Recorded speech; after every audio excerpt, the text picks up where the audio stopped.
제가 초등학교 때 동네에 이렇게 지나다니는 형들 가운데에 고등학생인지 고등학교를 졸업했는지 잘 모르는 근데 동네에 지나다녔어요. 그런 형이 하나 있었습니다. 언젠가는 그 형이 길바닥에서 놀고 있는 저와 제 친구를 보고 이렇게 손짓을 해서 부르더라고요. 못 모르고 갔는데 그 형이 우리를 어느 집 변소에 데리고 들어갔습니다. 지금이야 화장실이라고 하고 화장실이 집 안에 있지만은 제가 어렸을 때는 화장실이라고 얘기하지도 않았어요. 변소, 퍼세식 화장실. 그래갖고 대부분 집 밖에 이렇게 뒀습니다. 그리고 대문 밖에 있는 변소, 급한데 문이 잠겨져 있으면은 큰일 나잖아요. 그래가지고 안 잠그는 변소들이 있었어요.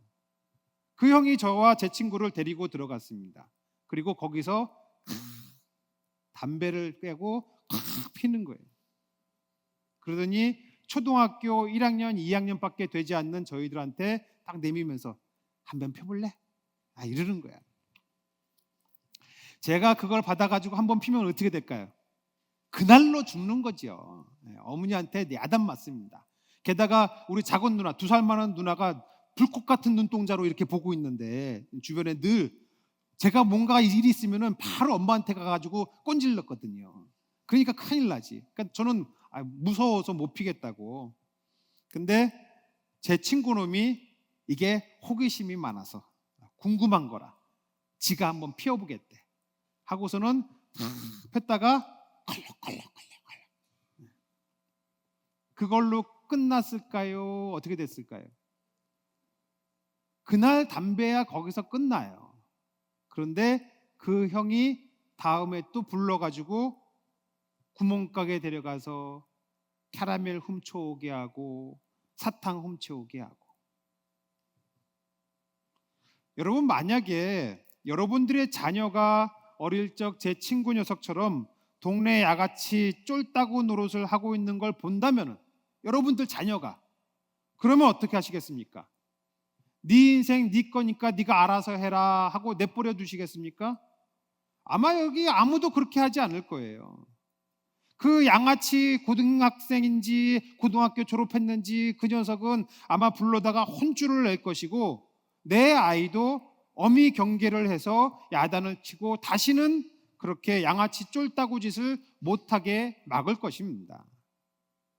사도 바울이 오늘 본문을 쓸 당시에 갈라디아 교회가 꼭 그런 상황이었던 거예요. 동네 양아치 쫄따구 꼬북 노릇하듯이 하나님 아닌 다른 엉뚱한 것들을 따르고 거기서 종노릇을 하고 있었던 겁니다. 여러분, 하나님은 예수 그리스도를 통해서 자녀된 권세를 주셨어요. 그러나 갈라디아 교회 성도들이 엉뚱한 것들에 종노릇하고 있는 것을 보게 됐습니다. 사도 바울이 이를 그냥 내버려 둘 수가 없는 거예요. 본문을 통해서 하나님은 우리가 어떤 존재로 살아가기를 원하시는지 깨닫고 일상에서 저와 여러분들이 하나님 나라를 살아갈 수 있기를 간절히 축원합니다. 자, 그러면 하나님은 우리가 어떤 존재로 이 땅을 살아가기를 원하실까요? 첫째로 바보 같은 종노릇하면 안 되는 것입니다. 자, 따라하겠습니다. 종으로 살지 마십시오. 여러분, 종으로 살지 마세요. 엉뚱한 것들에 꼬붕되지 마세요. 약함과 슬픔과 절망의 노예로 살지 마시기 바랍니다. 더럽고 악한 죄의 노예로 살지 마세요. 여러분들은 오직 그리스도 예수 안에 있는 생명의 성령의 법으로 여러분들을 주님이 해방하신 것, 이걸 기억하시길 바랍니다. 오늘 본문 8절과 9절 함께 읽겠습니다. 시작. 그러나 하나님이 아닌 자들에게 종노릇하였더니 이제는 너희가 하나님을 알 뿐 아니라 더욱이 하나님이 아신 바 되었거늘 어찌하여 다시 약하고 천박한 초등학문으로 돌아가서 다시 그들에게 종노릇하려 하느냐. 사도 바울이 갈라디아 교회 성도들에게 여러분 방금 읽은 것이 마치 야단이라도 치는 것처럼 그렇게 느껴지지 않습니까? 저는 이 말씀이 야단치는 소리, 꾸중하는 소리로 이해가 돼요. 왜냐하면 제가 사도 바울의 입장에서 갈라디아 교회의 그 소식을 들었다면은, 엉뚱한 것에 종노릇했다 하고 있다는 그 소식을 들으면 정말 미치고 팔딱들 누르신 거지요. 보세요. 하나님 아닌 것들 앞에 종노릇하던 자들에게 하나님의 사랑을 알려줘서 해방의 기쁨을 이미 누리게 되었어요. 근데 내가 잠깐 다른 데 가서 안 보는 사이에 다시 돌아가서 종노릇하고 있다니, 이게 불같이 화를 내야 할 판입니다. 사랑하는 존재가 그렇게 엉뚱한 종노릇하면은 그렇게 돼요. 그렇지만 사랑하지 않으면 뭐하러 그러겠어요? 화낼 필요가 없어요. 사랑이 깊으면 더 안타깝고, 귀하게 여기면 귀하게 여길수록 그 엉뚱한 데서 종노릇한다는 얘기가 가슴이 찢어지는 얘기가 되는 거지요. 사람의 마음이 그러할진데 우리 주님의 마음은 어떠할까? 여러분, 우리가 거짓과 죄와 사망의 종노릇하는 것 때문에, 그것 때문에 주님이 이 땅에 오신 거잖아요. 그래서 우리를 죄와 사망의 법에서 해방하였다고, 주님이 해방시키셨다고 약속하고 말씀하고 있는 것입니다. 그러면 해방의 기쁨을 맛보며 자유롭게 살면 되는데 돌아가서 종노릇하면 어쩌냐고요. 갈라디아 교회 성도들이 그랬던 거예요. 사도 바울이 같이 지내는 동안에 우리를 죄에서 구원하신 예수의 십자가 복음의 은혜에 대하여 다 가르쳐줬고 분명한 확신과 감격 속에 살게 했는데, 시간이 조금 지난 뒤에 도로 제자리, 그거 그냥 내버려둬요? 안 되는 거예요. 또 오늘 본문에서 얘기하는 게 있습니다. 날과 달과 절기와 해를 지킨다는 소식까지도 전해졌어요. 날과 달과 절기와 해를 지킨다, 이게 무슨 얘기냐면은 유대인들의 전통적으로 지켜오는 그 안식일, 금식일, 매월 초하루의 월삭, 율법이 정한 절기, 그런 것들을 지키고 있다는 얘기예요. 여러분 생각해 보세요. 근데 이상하지 않습니까? 절기를 지키는 게 뭐 잘못하는 거예요? 아니잖아요. 절기를 지키는 게 뭐가 문제입니까? 절기를 기억하고 하나님의 은혜에 감사하는 게 문제는 아니에요. 문제는 율법주의가 되는 게 문제입니다. 하나님의 뜻을 알게 하는 율법이 문제가 아니라 이게 율법주의가 되어서 그 자체를 절대화하고 율법 조항 지키는 게 구원의 방법이라고 하면은 그럼 잘못하는 거예요. 하나님이 독생자를 보내시기 전까지 율법을 통해서 죄를 깨닫고 경계할 수 있게 했어요. 율법 자체는 문제가 없습니다. 근데 그것도 예수님이 오시기 전까지지. 예수님이 오셔서 우리를 죄에서 속량하셨기 때문에 이제는 은혜의 다스림을 따라야 되는 거예요. 그런데 유대주의자들이 이 갈라디아에 와서 율법 아래 종노릇하게, 다시 율법 아래 종노릇하게 만든 것입니다. 이거 어떻게 해요? 우리 어른들 표현을 빌려줘 얘기하자면 다리 몽댕이를 부숴라도 못하게 만들어야 되는 거예요. 못하게 만들지 않으면 나중에 그들도 후회하고 나도 후회하고, 엉뚱한 종노릇하는 것 때문에 같이 후회하게 되는 것입니다. 최근에 어릴 적 교회에서 같이 유치부부터 소년부까지 교회 학교에서 같이 성가대 활동을 했던 친구 소식을 들었어요. 간만에 모교회에 들렀다가 다른 친구를 통해서 이 친구의 얘기를 들은 거예요. 이 친구가 무녀 동남 외아들입니다. 안타깝게도 근데 극단적인 선택을 했어요. 이 친구가 중학교 입학할 때까지는 엄마 말씀도 잘 듣고 부활절, 성탄절 축하 발표회 이런 거 하면은 우리 맨 앞에 같이 서서 발표했던 그런 친구였어요. 그런데 중학교 올라가서 이제 속칭 양아치들하고 가깝게 지내기 시작을 한 것입니다. 저도 행당동에서 응봉동으로 이렇게 학교 다닐 때 가끔 그런 애들 만났어요. 야, 돈 내놔. 너 뒤져서 나오면 10원당 한 대다. 이런 애들 있잖아요. 그런 애들 따라다니면서 따까리 노릇을 하고 교회에 안 나오고 가출하고 그러다가 고등학교 진학을 했는지 안 했는지 기억도 잘 나지 않아요.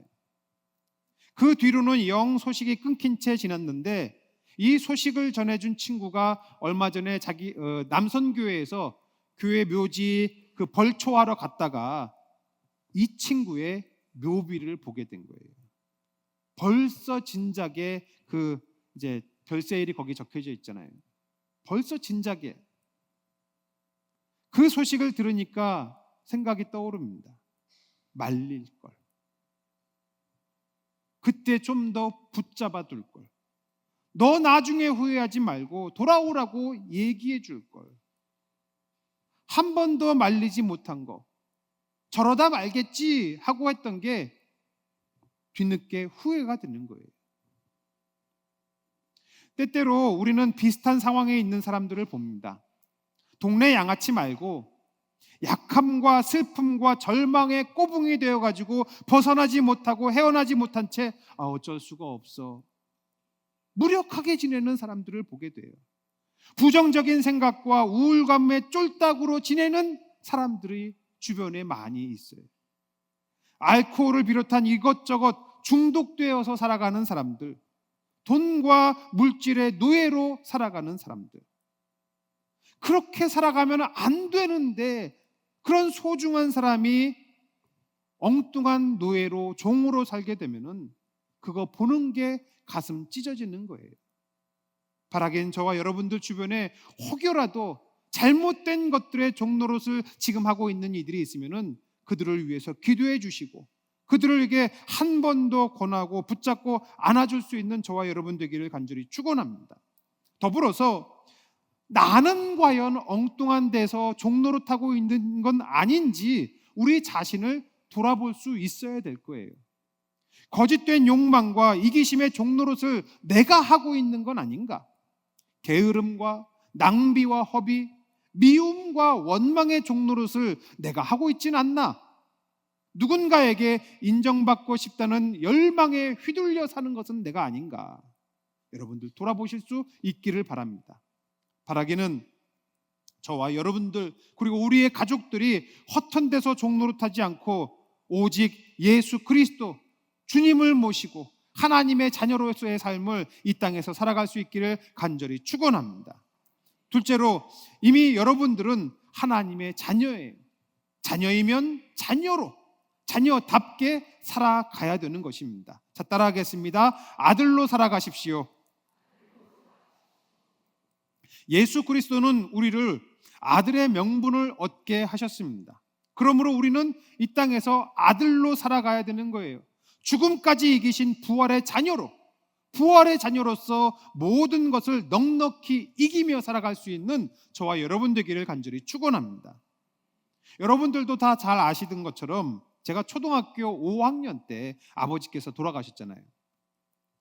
저희 집이 제일 힘겹고 어려웠던 때가 제가 중고등학교 다닐 때였어요. 5학년 때 돌아가셨으니까 그때 진짜 집에 돈이 씨가 말랐다는 얘기가 뭔지 알겠더라고요. 그렇게 지내는데 어느 날 교회에서 친구들이 대한극장 영화 보러 한번 가게 이제 된 겁니다. 그러자고 영화 보러 가자고. 분위기가 나만 빠질 수가 없는데 분위기 깨지 않으려면은 이거 같이 가야 되는데 그 당시 영화 대화극장 그 영화값이 4,000원이었습니다. 지금 얼마인지는 모르겠어요. 영화관 4,000원. 근데 당장에 오늘 저녁에 콩나물에 두부 한 모 살 돈 없는 엄니한테 엄마 나 영화 보러 가게 4,000원만. 이걸 못 하겠는 거예요. 그런데 친구 중에 한 놈이 아주 쉽게 얘기를 합니다. 뭐 아빠한테 달라지 뭐. 뭐 아빠한테 달래지 뭐. 여러분 이게 별 얘기 아니잖아요. 근데 그 말이 참 그게 힘든 거더라고요. 야, 아빠 있는 놈들은 좋겠다. 아빠 없는 놈 서러워서 살겠나. 정말 그 생각이 드는 거예요. 아빠한테 달래지 뭐. 이 믿을 구석 있는 이거, 아빠 있는 거. 여러분, 이게 어마어마한 얘기입니다. 아들인 사람한테는 아무것도 아니고 별일도 아니겠지만 아들이 아니면요, 이게 할 수 있는 얘기가 아니에요. 여러분 생각해 보세요. 여러분들 근처에 다니고 있는 이 고등학교 애가 가다가 갑자기 여러분들한테 영화 보게 돈 달라고 그러면은 여러분 돈 줄 수 있어요? 왜 줘? 얘 별일 다 있어. 이러고 말지. 근데 우리의 아들이 손주가 달라고 그러면 가서 봐. 팝콘도 사 먹어. 이러고 주지. 그거예요. 영화 한 편 정도일 뭐 그 정도 괜찮습니다. 근데 우리 인생 전체가 달려 있고 우리 삶의 전부, 이생과 내생, 영생에 관한 거 그때에 아빠한테 얘기하지 뭐. 이걸로 오케이일 수 있다면 이건 어마어마한 일이에요. 오늘 6절과 7절 한 번 더 읽겠습니다. 6절 7절 시작. 너희가 아들이므로 아빠 아버지라 부르게 하셨느니라. 그러므로 네가 이후로는 종이 아니요 아들이니 아들이면 하나님으로 말미암아 유업을 받을 자니라. 아멘. 사도 바울은 갈라디아 교회 성도들에게 확인해주고 있는 겁니다. 야, 너희들이 하나님이 너희들 아버지야. 너희들 일 있어? 아빠한테 얘기해. 하나님한테 얘기해. 그럼 돼. 이 얘기를 지금 해주고 있는 거예요. 원래 우리는 죄악에서 태어나 감히 하나님을 아버지라고 할 수 없는 존재들이었습니다. 아버지를 아버지라 부르지 못하고 형을 형이라고 부르지 못하는 이 홍길동이 남 얘기가 아니라 저와 여러분들 얘기였어요. 원래는 결코 아버지라고 부를 수 없는 하나님을 근데 아버지라고 부를 수 있게 하셨다는 얘기예요. 아버지라고 부를 수 없는 자들에게 아버지라고 부를 수 있게 해준다. 이게 여러분 그냥 호칭만 허용하는 게 아닙니다. 이것은 하나님께서 우리에게 아버지로서의 역할과 책임을 하시겠다는 약속인 거예요. 아버지로서의 역할과 책임을 하시겠다는 약속. 뒤집어서 우리 아들의 입장으로 생각해 보자면 아들로 살아간다는 것은 무엇인가? 아버지의 역할과 책임 아래, 아버지의 보호하심과 아버지의 공급하심 아래 살아가는 것. 이게 아들로 살아가는 겁니다. 다시 한번요. 아들로 살아간다는 것은 아버지의 공급하심과 보호 아래 살아가는 것입니다. 앞서 얘기한 것처럼 아빠한테 달라고 하면 돼. 이거예요. 여러분, 우리 하나님은 여러분들이 하나님의 자녀로서 하나님의 보호와 공급 아래 살아가기를 하나님이 원하십니다. 하나님은 아버지로서 여러분들을 보호하시고 여러분들에게 공급하기를 하나님이 원하세요. 그렇기 때문에 우리는 하나님께 구할 수 있는 것이고, 우리가 하나님께 구할 때에도 우리가 분위기 봐서 눈치 봐가며 구하는 게 그게 아니에요. 여러분 아이들 키우실 때를 한번 생각해 보세요. 5살짜리 아이가 아빠한테 아빠 나 배고파. 그거면 충분합니다. 그 이상의 다른 어떤 말을 덧붙일 필요가 없어요. 아빠가 나한테 밥을 줘야 하는 그 이유를 납득할 만하도록 설명할 필요가 없어요. 애는 그냥 아빠 나 배고파 하면 그냥 끝인 거지. 아빠가 나한테 밥을 주면은 내가 나중에 이렇게 할게요. 보상에 대해서 납득시킬 필요가 없어요. 나중에 내가 밥값을 어떻게 할 것인지 약속하고 각서를 써야 돼요? 아니에요. 아빠 나 배고파 이걸로 끝이에요. 지극히 정상적이고 건강한 아빠와 아이라면 아이는 아빠한테 아빠 배고파 이거면 되고, 아빠는 그러면 그래 아빠랑 짜장면 먹으러 가자 그러면 되는 거예요. 그러면 짜장면 집에 가서 짜장면도 사주고 애는 얘기도 하지 않았는데 탕수육까지 사주면서 그 아이가 먹는 거 보는 것만으로도 즐겁고 행복한 거잖아요. 그게 아빠입니다. 아빠는 자녀를 보호하고 자녀한테 공급하는 걸 기뻐하는 존재, 그게 아빠, 아버지인 거예요. 그러므로 우리가 하나님의 아들로 살아간다는 것은 자녀를 공급하고 자녀에게 보호하고 그런 하나님께 구할 수 있고 기댈 수 있는 것, 그게 아들로 살아가는 것입니다. 나에게 채우시고 나에게 부으시는 하나님의 손길을 누리는 것, 그게 아들로 살아가는 거예요. 우리 아버지가 짜장면 값이 없으면 어떡하지? 내가 설거지라도 해야 될까? 탕수육값 못 내면 어떡하지? 아들이 그런 걱정해야 돼요, 말아야 돼요? 필요 없어요. 아들은, 자녀는 그냥 아버지의 공급과 보호 아래 자기를 맡기기만 하면 되는 것입니다. 바라기는 저와 여러분들이 하나님의 자녀로서, 아들로서 하나님의 공급하시는 은혜, 이 땅에서 살아가는 가운데에 필요한 모든 것들을 구하고 구한 것을 채우시는 은혜를 날마다 누리며 살아갈 수 있기를 간절히 축원합니다. 여기에 더해서 한 가지 더 있어요. 본문에서 우리가 한 가지 더 짚고 넘어가야 할 것이 있는데, 아들을 유업을 얻을 자, 유업을 받을 자라고 얘기하고 있습니다. 바꾸면은 상속자예요. 상속자라는 말은 아빠께 네 거, 이게 상속자입니다. 내게 네 거야. 여러분, 저와 여러분들이 하나님의 자녀라는 것은 하나님의 모든 것, 하나님 나라의 모든 것이 누구 거라는 거예요? 여러분들 거라는 거예요. 하나님의 아들로서 여러분들에게 약속된 이 하나님 나라를 나중에 언젠가 받겠지가 아니라 이 땅에서부터 소유하고 누리는 저와 여러분 되기를 간절히 축원합니다. 끝으로 사망의 음침한 골짜기 같은 우리 인생, 우리는 성령님과 함께 살아가야 되는 거예요. 자, 따라하겠습니다. 성령과 함께 사십시오. 우리는 하나님의 자녀이므로 하나님이 그 아들의 영을 우리에게 보내주셨습니다. 아들의 영, 성령은 하나님의 자녀들이 유업을 얻기까지 함께 하시고 도우시고 가르쳐 주시고 주님을 닮아가게 하시는 거예요. 전혀 다르게 살아온 남자와 여자가 부부의 연을 맺고 같이 살아가다 보면 어떻게 돼요? 둘이 서로 닮아간다 그러잖아요. 우리 교회에도 바깥 집사님하고 똑같이 생긴 여자분들 많아요. 어떤 분이 그래요.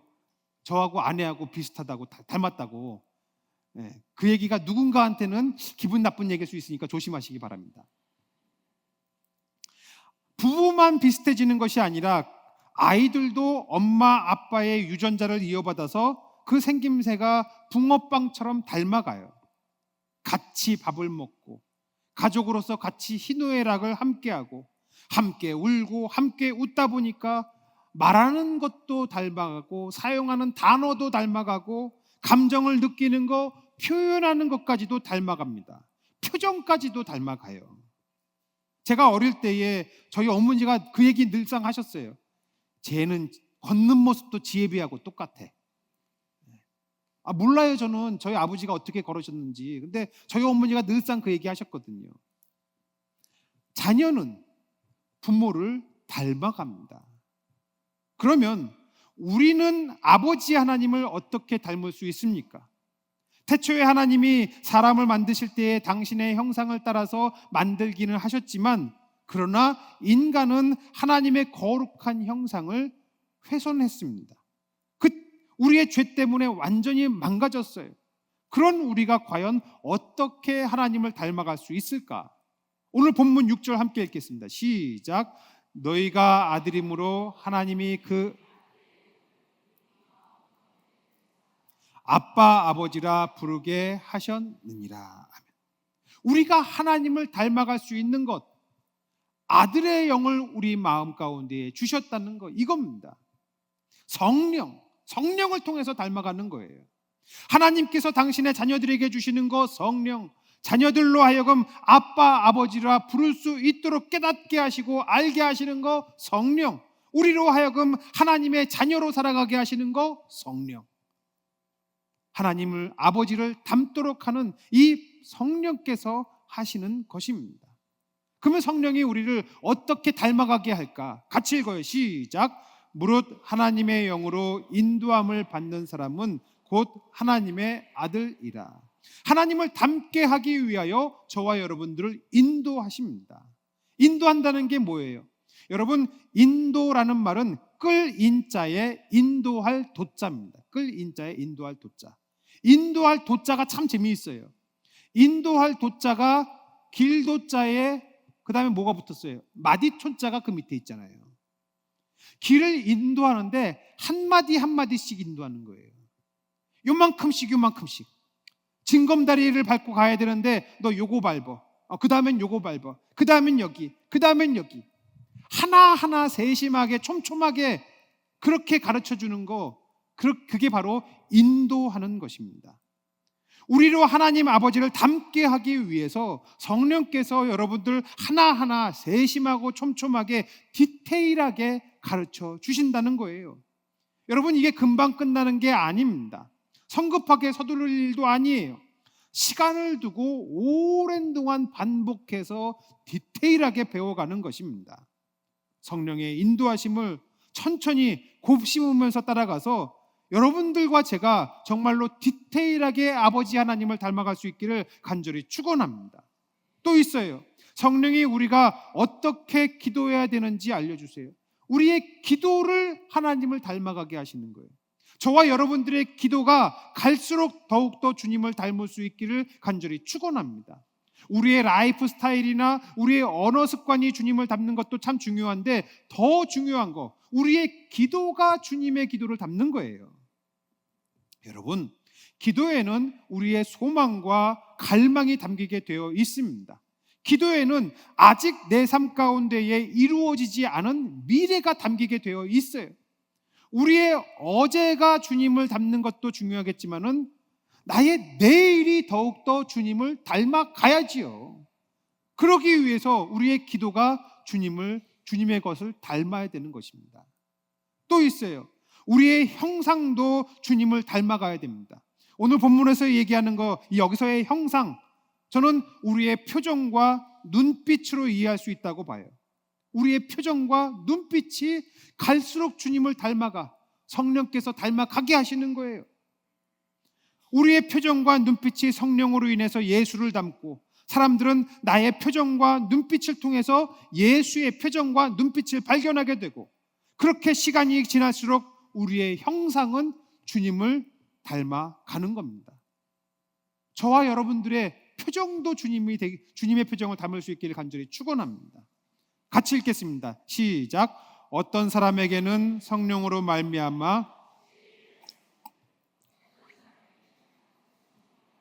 지식의 말씀을, 아멘. 성령이 우리로 하여금 하나님을 닮게 하는 거, 제일 중요한 것 중에 하나입니다. 지혜와 지식. 성령은 우리의 말하는 것과 생각하는 것을 주님을 닮아가게 하세요. 나의 말하는 것과 생각하는 것. 성령께서 저와 여러분들이 말하고 생각하는 것을 주님께 닮게 하는 것. 여러분, 성령이 우리에게 임하신다고 해서 우리가 찬송 뜨겁게 하고 성경 암송 많이 하면은 성경이 우리에게 임하셨느냐? 여러분, 그거 아니라는 얘기예요.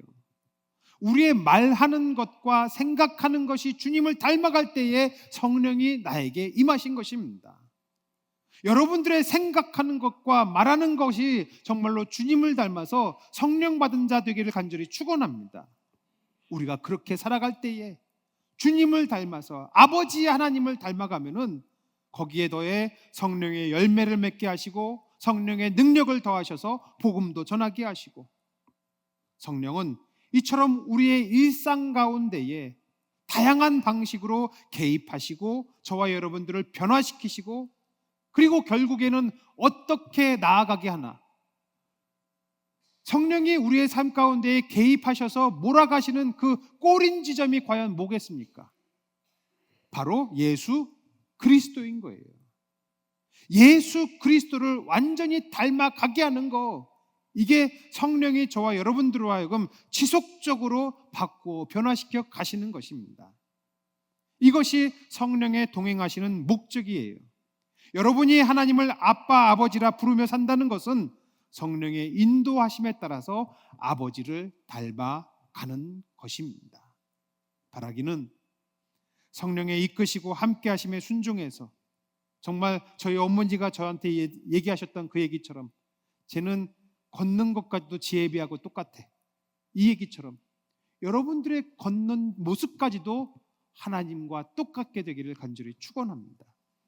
걷는 모습만 아니 삶의 모든 것들이 다 주님 닮는 저와 여러분 되기를 간절히 축원합니다. 말씀 마칠게요. 따라하겠습니다. 종으로 살지 마십시오. 아들로 살아가십시오. 성령과 함께 사십시오. 여러분, 하나님을 아버지라고 부르십니까? 그렇다면 여러분은 종이 아니고 아들이고, 아들이면 유업을 받을 것을 성경은 분명히 약속하고 있습니다.